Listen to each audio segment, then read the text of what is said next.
uh, saya bersetuju dengan secara konsep umum kita bahawasanya apa yang perlu kita lakukan ialah tajdid, dan tajdid itu diperlukan bagi setiap zaman. Cuma seperti mana yang disebut tadi ialah dilema kepada tajdid ini ialah siapakah yang akan mengendalikan tajdid ini. Apabila tangan-tangan yang mengendalikan tajdid itu bukan ahli dalam bidangnya, maka itu akan menimbulkan kegusaran. Seperti mana kalau kita bukan pakar di dalam pembinaan bangunan, cuba terlibat di dalam penstrukturan bangunan, pembinaan bangunan, tentu ia akan menimbulkan kegusaran. Dan itu perlu inilah peranan ahli-ahli dalam bidang ini untuk terlibat sebagai mereka memastikan yang terlibat itu mereka yang berkeupayaan. Saya baca juga umpamanya seruan kepada membebaskan diri daripada sanad hadis umpamanya. Tadi disebut sikit oleh Pak Haidar, oleh Jamal Al-Banna. Dan dia ada buku satu, Jinayatu min qibali haddathana. Jenayah dari sudut haddathana katanya. Dia menjenayahkan haddathana itu. Tapi kita tahu bahawasanya walaupun saya baca Jamal Al-Banna sebagai adik Hasan Al-Banna, penulisan-penulisan beliau ada yang menyentuh bidang seperti mana yang disebut tadi, tapi ada juga penulisan-penulisan beliau itu yang tersasar daripada disiplin ilmu yang mana mempunyai foundationnya yang kuat umpamanya. Kerana dunia periwayatan ialah satu-satunya penyambung antara kita dengan maklumat yang lepas. Kita tidak mungkin menerima maklumat melalui mimpi, tapi melalui periwayatan umpamanya.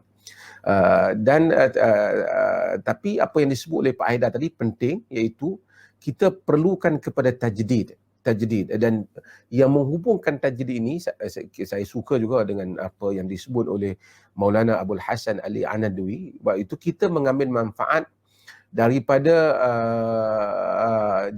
al-qadimus salih wa jadidun nafi'. Yang dua yang menjadi slogan yang dibuat oleh Maulana Abul Hasan Ali Anadwi, iaitu al-qadimus salih,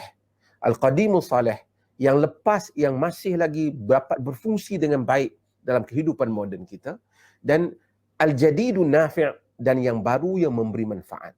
Of course, seperti mana yang tadi kita sebut, bahawasanya ia tidak boleh lari daripada landasan disiplin keilmuan. Kalau di Muhammadiyah itu ada tokoh-tokoh tarjihnya itu terdiri daripada ahli-ahli di bidangnya umpamanya.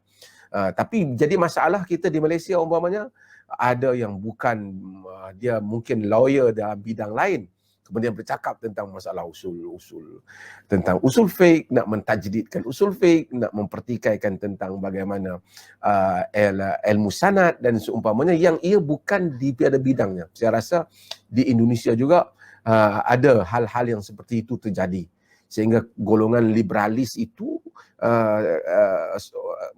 seakan-akan tidak ada makna lagi kepada khazanah lepas yang begitu besar.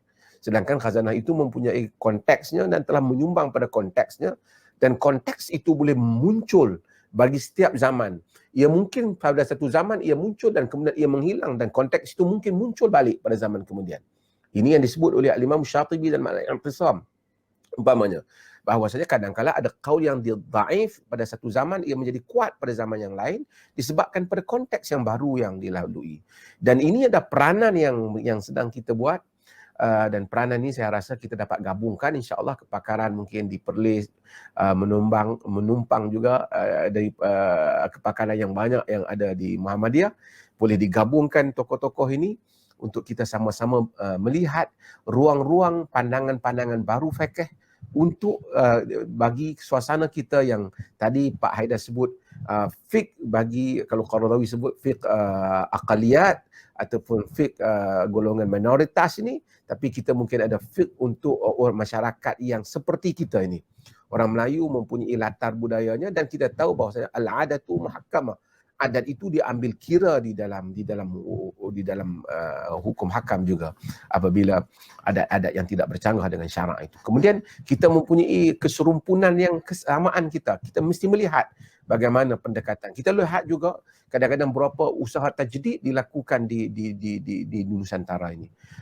Ada tajdid yang kita lihat umpamanya sangat berakar dan kuat seperti yang disebut Kiai Ahmad Dahlan umpamanya, yang dibuat oleh Buya Hamka umpamanya, dan juga di Malaysia juga ada tokoh-tokohnya. Tapi demikian juga ada tajdid yang mungkin menggusarkan umat kan, kadang-kadang kerana kadang-kadang terputus daripada tabiat umat itu sendiri, terputus daripada lingkungannya itu sendiri. Dan ini tadi kembali kepada apa yang Pak Haidar sebut, kembali kepada ijtihad yang bukan saja memahami nas tetapi memahami waqi' yang sedang kita lalui. Kerana an-nas mahdudah wal aqdiyah mutajaddidah. Nas itu terhad, tetapi isu-isu yang berlaku itu ia sentiasa diperbaharui. Terima kasih.